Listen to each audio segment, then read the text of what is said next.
প্রিয় দর্শক, হযরত ইব্রাহিম নবীকে আগুনে নিক্ষেপ করার সময় কি ঘটেছিল, কেন তার নিজের বাবাই তাকে আগুনে ফেলে দিলেন, সেদিন ফেরেশতারা কেন তাকে আগুনে পড়া থেকে বাধা দিতে চাইলেন এবং সাহায্য করতে চেয়েছিলেন, কিন্তু ইব্রাহিম আলাইহিস সালাম কেন ফেরেশতাদের সাহায্য নিলেন না, কেন তাদের ফিরে যেতে বললেন, তারপর আগুন কিভাবে আল্লাহর নির্দেশে জান্নাতের বাগানে রূপ দিল। এছাড়াও আমরা আরও জানবো ইব্রাহিম আলাইহিস সালাম কেন মূর্তিগুলো ভেঙেছিলেন, ভাঙার আগে তিনি মূর্তিগুলোর সাথে কি কি কথা বলেছিলেন। এই সব বিষয় নিয়ে থাকছে আজকের ভিডিও। তাহলে চলুন শুরু করি। ইব্রাহিম আলাইহিস সালাম ছিলেন আল্লাহ রাব্বুল আলামিনের একজন মহান ও মর্যাদাবান নবী। তিনি এই পৃথিবীতে প্রেরিত হয়েছেন মূর্তি পূজা নিঃশেষ করতে এবং মানব জীবনকে শিরকের অন্ধকার থেকে মুক্তি দেওয়ার লক্ষ্যে। কিন্তু হযরত ইব্রাহিম আলাইহিস সালামের পরিস্থিতি ছিল ভিন্ন। যখন তিনি দেখলেন যে তার পিতা আজর কুমার নিজেই মূর্তি তৈরি করে মূর্তি পূজা করছেন, এবং শুধু তাই নয়, তিনি তার বাড়িকে মূর্তি পূজার একটি বড় কেন্দ্র হিসেবে ব্যবহার করছেন এবং আশেপাশের মানুষ তার পিতার তৈরি মূর্তিগুলোকে পূজা করছে, যার মাধ্যমে তারা আল্লাহর সাথে শিরক করছে। হযরত ইব্রাহিম আলাইহিস সালাম যখন এই দৃশ্যটি প্রত্যক্ষ করলেন, তখন তিনি নিজেকে আর সংযত রাখতে পারলেন না। তিনি মনে মনে ভাবলেন তার পিতাকে মূর্তি পূজার এই কুফরি থেকে রক্ষা করা জরুরি এবং তাকে একমাত্র আল্লাহ রাব্বুল আলামিনের ইবাদতের দিকে আহ্বান করবেন। ইব্রাহিম আলাইহিস সালাম তার পিতাকে মূর্তি পূজা থেকে রক্ষা করার জন্য কি কি উপদেশ দিয়েছিলেন এবং সেই উপদেশগুলো কিভাবে দিয়েছিলেন, মহান আল্লাহ রাব্বুল আলামিন সেই কথাগুলিকে সূরাতুল মরিয়মের 41 থেকে 48 নম্বর আয়াতে অত্যন্ত চমৎকারভাবে উল্লেখ করেছেন। যখন ইব্রাহিম আলাইহিস সালাম তার পিতাকে বললেন, হে আমার পিতা, কেন আপনি এমন জিনিসের উপর উপাসনা করেন যে শুনতে পারে না, দেখতে পারে না এবং যে আপনার কোনো উপকারও করতে পারে না? হে আমার পিতা, নিশ্চয়ই আমার নিকটে যে জ্ঞান এসেছে তা আপনার নিকটে আসেনি। অতএব আপনি আমাকে অনুসরণ করুন, আমি আপনাকে সরল পথ প্রদর্শন করব। হে আমার পিতা, আপনি শয়তানের উপাসনা করবেন না। নিশ্চয়ই শয়তান আল্লাহ রাব্বুল আলামিনের অবাধ্য। নিশ্চয়ই আমি আশঙ্কা করছি আল্লাহ রাব্বুল আলামিনের শাস্তি আপনাকে স্পর্শ করবে এবং আপনি শয়তানের বন্ধু হয়ে যাবেন। হযরত ইব্রাহিম আলাইহিস সালামের এই কথা শুনে তার পিতা বলল, হে ইব্রাহিম, তুমি কি আমার উপাস্যদেরকে অবজ্ঞা করছো? যদি তুমি এইরূপ কথা বলা থেকে বিরত না হও, তবে অবশ্যই আমি তোমাকে পাথরের আঘাতে চূর্ণ বিচূর্ণ করে দেব। আর এখন তুমি আমাকে একা ছেড়ে দাও। হযরত ইব্রাহিম আলাইহিস সালাম তার পিতার কথা শুনে বলেছিলেন, আপনার প্রতি শান্তি বর্ষিত হোক। শীঘ্রই আমি আপনার জন্য আমার প্রতিপালকের নিকটে ক্ষমা প্রার্থনা করব এবং তিনি আমার প্রতি স্নেহশীল। হে আমার পিতা, আমি আপনাকে এবং আপনি আল্লাহ ব্যতীত যাকে আহ্বান করেছেন তাকে পরিত্যাগ করে চলে যাব এবং আমি আমার প্রতিপালক আল্লাহের আহ্বান করব। নিশ্চয়ই আমি আমার স্বীয় প্রতিপালকের আহ্বান করে বঞ্চিত হব না। হযরত ইব্রাহিম আলাইহিস সালাম এইভাবে তার পিতাকে অনেকগুলি উপদেশ ও অনুরোধ করলেন, কিন্তু তারপরেও তার পিতা মূর্তি পূজা ছাড়তে রাজি হলো না। হযরত ইব্রাহিম আলাইহিস সালাম যখন তার পিতার ব্যাপারে সম্পূর্ণরূপে নিরাশ হয়ে গেলেন, তখন তিনি ভাবলেন তার সম্প্রদায়ের মূর্তি পূজাকারীদের উপদেশ দিবেন।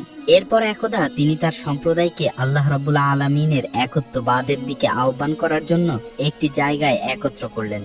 ইব্রাহিম আলাইহিস সালাম তার সম্প্রদায়কে তখন কি বলেছিলেন, আল্লাহ রাব্বুল আলামিন এই কথাগুলি সূরাতুল পারার 59 থেকে 89 নম্বর আয়াতে অত্যন্ত চমৎকারভাবে উল্লেখ করেছেন। আল্লাহ রাব্বুল আলামিন বলেন, হযরত ইব্রাহিম আলাইহিস সালাম তার সম্প্রদায় ও তার পিতাকে বললেন, তোমরা কিসের পূজা করছো? তারা বলল, আমরা মূর্তিসমূহের পূজা করছি এবং এদের নিকটে অনবরত নিষ্ঠার সাথে বসে থাকি। হযরত ইব্রাহিম আলাইহিস সালাম তখন তাদেরকে বললেন, যখন তোমরা তাদেরকে ডাকো, তারা কি তোমাদের কথা শোনে? তারা কি তোমাদের কোনো উপকার কিংবা ক্ষতি করতে পারে? তারা তখন বলল, না। অতঃপর তারা বলল, তবে আমরা আমাদের পূর্বপুরুষদেরকে এই কাজ করতে দেখে এসেছি। তখন হযরত ইব্রাহিম আলাইহিস সালাম বললেন, তোমরা কিভাবে দেখেছো? জেনে রাখো, তোমরা যাদের পূজা করো এবং তোমাদের পূর্বপুরুষরা যাদের পূজা করে, এগুলো সব আমার শত্রু। একমাত্র আল্লাহ রাব্বুল আলামিন ব্যতীত, যিনি আমাকে সৃষ্টি করেছেন এবং তিনি আমাকে সৎপথ প্রদর্শন করেছেন, তিনি আমাকে খাদ্য দান করেন এবং পানীয় দান করেন এবং যখন আমি অসুস্থ হয়ে পড়ি, তখন তিনি আমাকে সুস্থতা দান করেন।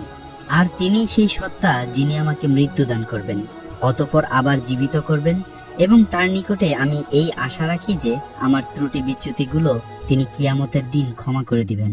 হে আমার প্রতিপালক, আপনি আমাকে প্রজ্ঞা দান করুন এবং আমাকে ধৈর্যশীলদের অন্তর্ভুক্ত করুন, আর পরবর্তী লোকদের মধ্যে আমার কথাবার্তা সত্য রাখুন।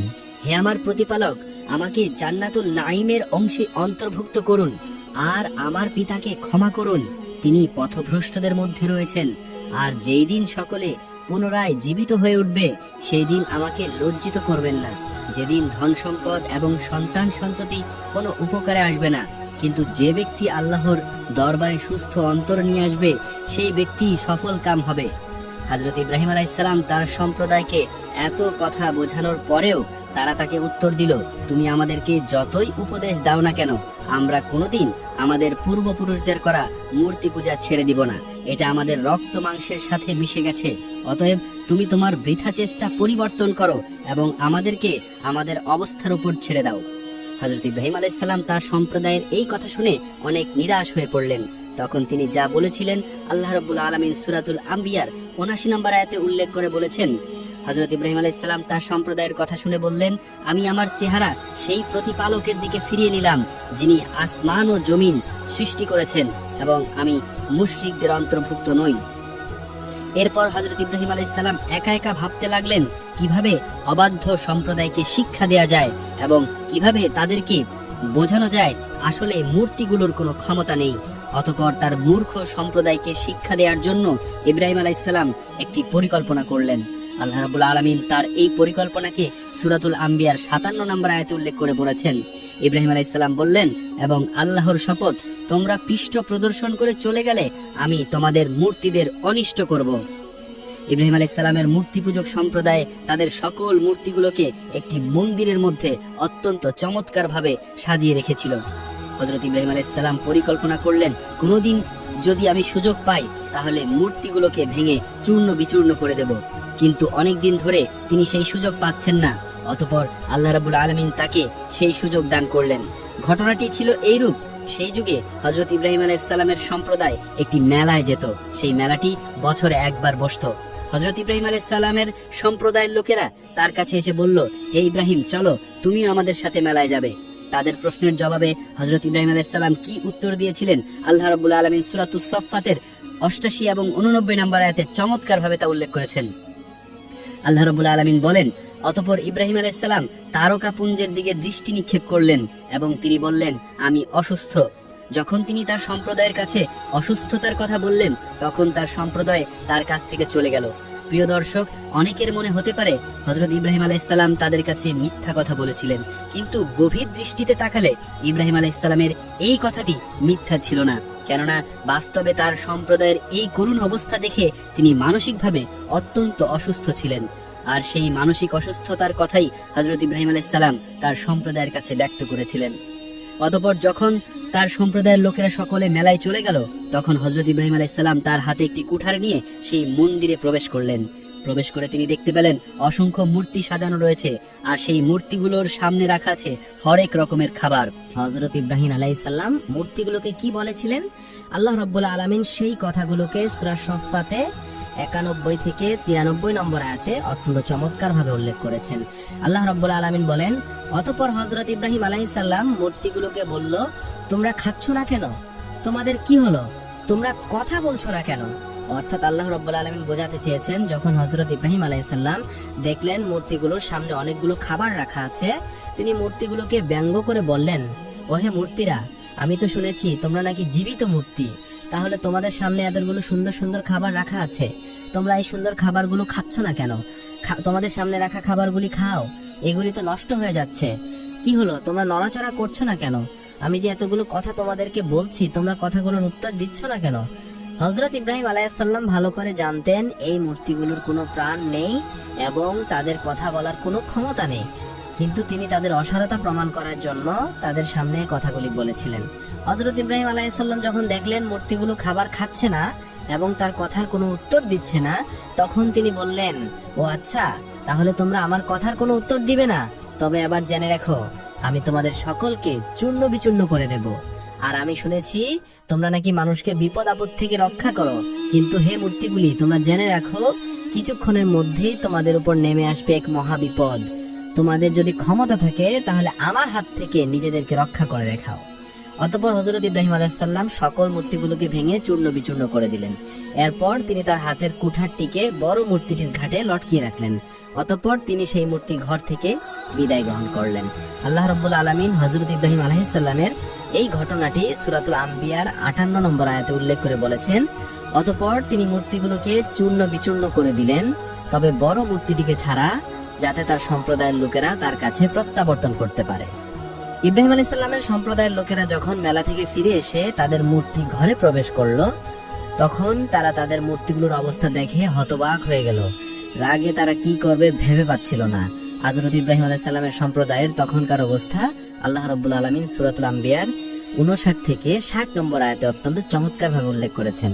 আল্লাহ রাব্বুল আলামিন বলেন, মূর্তিগুলোর অবস্থা দেখে তারা বলল, আমাদের মূর্তিগুলোর প্রতি এরূপ ব্যবহার কে করলো? নিশ্চয় সে অত্যাচারীদের অন্তর্ভুক্ত। তখন কতিপয় লোক বলল, আমরা একজনকে তাদের ব্যাপারে বিরূপ মন্তব্য করতে শুনেছি, আর তাকে ইব্রাহিম বলা হয়ে থাকে। তখন তারা বলল, অতএব তাকে জনসম্মুখে উপস্থিত করা হবে, যেন তারা সাক্ষ্য প্রদান করতে পারে। এরপর হযরত ইব্রাহিম আলাইহিস সালামকে সেখানে ডেকে নিয়ে আসা হলো। ইব্রাহিম আলাইহিস সালাম তাদের কাছে আসার পর তারা তাকে জিজ্ঞেস করলো, হে ইব্রাহিম, তুমি কি আমাদের ইলাহদের সাথে এরূপ আচরণ করেছো? তখন হযরত ইব্রাহিম আলাইহিস সালাম বললেন, এটা তাদের বড় মূর্তিটা করেছে, তোমরা তার কাছে জিজ্ঞেস করে দেখো যদি সে কথা বলতে পারে। হযরত ইব্রাহিম আলাইহিস সালামের এই কথা শুনে তার সম্প্রদায়ের লোকেরা একেবারে লাঞ্ছিত হয়ে গেল। তখন তারা তাদের মাথা নিচু করে বলল, হে ইব্রাহিম, তুমি ভালো করেই জানো যে এরা কথা বলতে পারে না। তখন হযরত ইব্রাহিম আলাইহিস সালাম বললেন, তবে কি তোমরা আল্লাহর পরিবর্তে এগুলোর উপাসনা করছো, যারা তোমাদের কোনো লাভ ক্ষতি সাধন করতে সক্ষমতা রাখে না, এবং আল্লাহর পরিবর্তে তোমরা যাদের উপাসনা করছো তাদেরকেও তবে কি তোমরা উপলব্ধি করছো না? কিন্তু আল্লাহ রাব্বুল আলামিন হযরত ইব্রাহিম আলাইহিস সালামের সম্প্রদায়ের ভাগ্যে হিদায়াত লিখে রাখেননি। তাদেরকে এত করে উপদেশ দেওয়ার পরেও এবং চাক্ষুষ প্রমাণ দেখানোর পরেও তারা হিদায়াতের পথে ফিরে আসলো না, বরং তারা হযরত ইব্রাহিম আলাইহিস সালামের ব্যাপারে উল্টো অ্যাকশন নেয়ার চিন্তা ভাবনা করতে লাগলো। তাই তারা মূর্তি ভাঙার এই ব্যাপারটি নমরুদের কাছ পর্যন্ত পৌঁছে দিল। তারা নমরুদের কাছে গিয়ে বলল, হুজুর, আপনি একটি ঘটনা জেনে অবাক হয়ে যাবেন। আমাদের সম্প্রদায়ের একজন যুবক, তার নাম ইব্রাহিম, সে আপনার খোদাইত্ব অস্বীকার করে এবং আমাদের গুলির সাথে এমন আচরণ করেছে যা শুনলে আপনার রক্ত গরম হয়ে যাবে। আমাদের মন্দিরে রক্ষিত সকল মূর্তিগুলোকে সে ভেঙে চূর্ণ বিচূর্ণ করে দিয়েছে। অতএব আপনি এর একটি ব্যবস্থা গ্রহণ করুন। নমরুদ যখন তাদের কাছ থেকে এই সংবাদটি জানতে পারল, তখন নমরুদ হুকুম দিল, তোমরা ইব্রাহিমকে আমার সামনে উপস্থিত করো। অতঃপর হযরত ইব্রাহিম আলাইহিস সালামকে নমরুদের সামনে উপস্থিত করা হলো।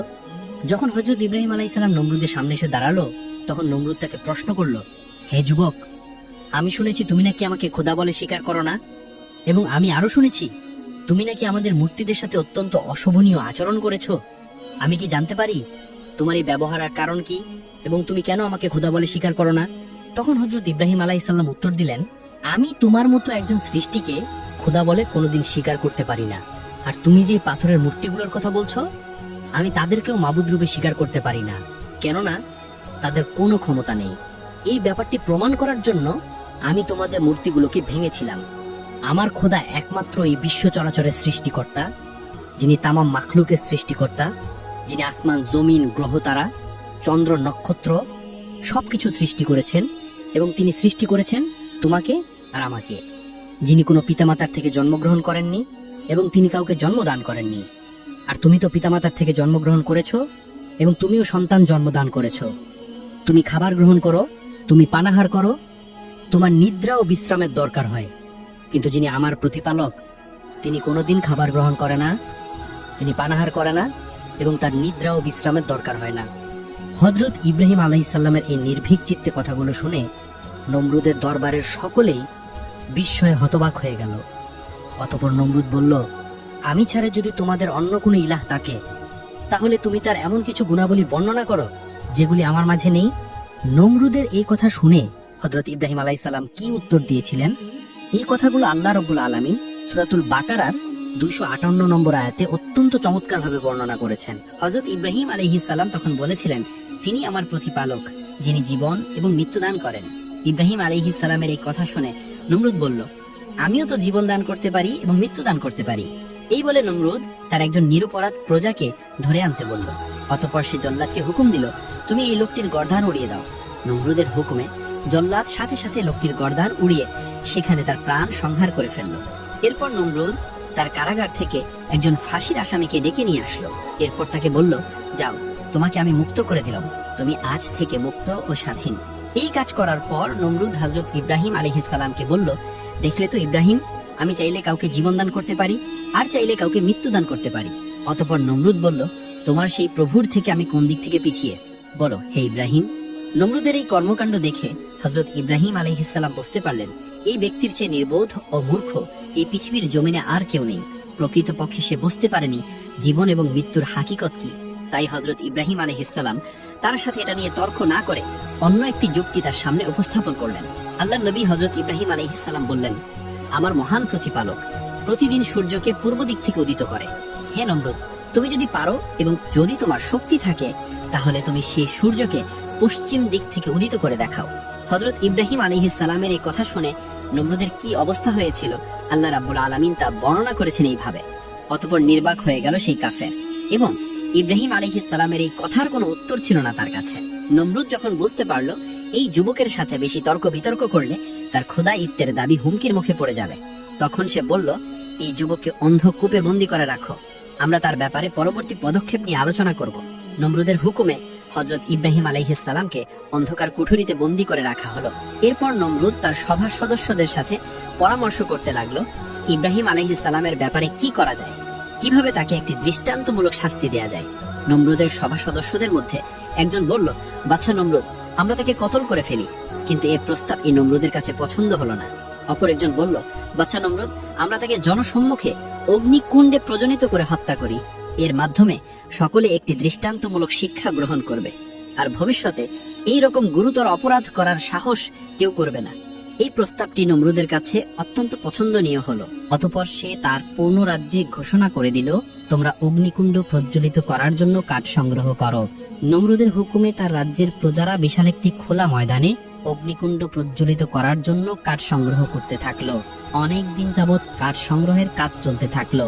যখন সেই অগ্নিকুণ্ড প্রজ্বলিত করার জন্য পর্যাপ্ত পরিমাণ কাঠ একত্রিত হয়ে গেল, তখন নমরুদের হুকুমে সেই কাঠগুলোতে আগুন প্রজ্বলিত করা হলো, আর সাথে সাথে দাউ দাউ করে আগুন জ্বলে উঠল।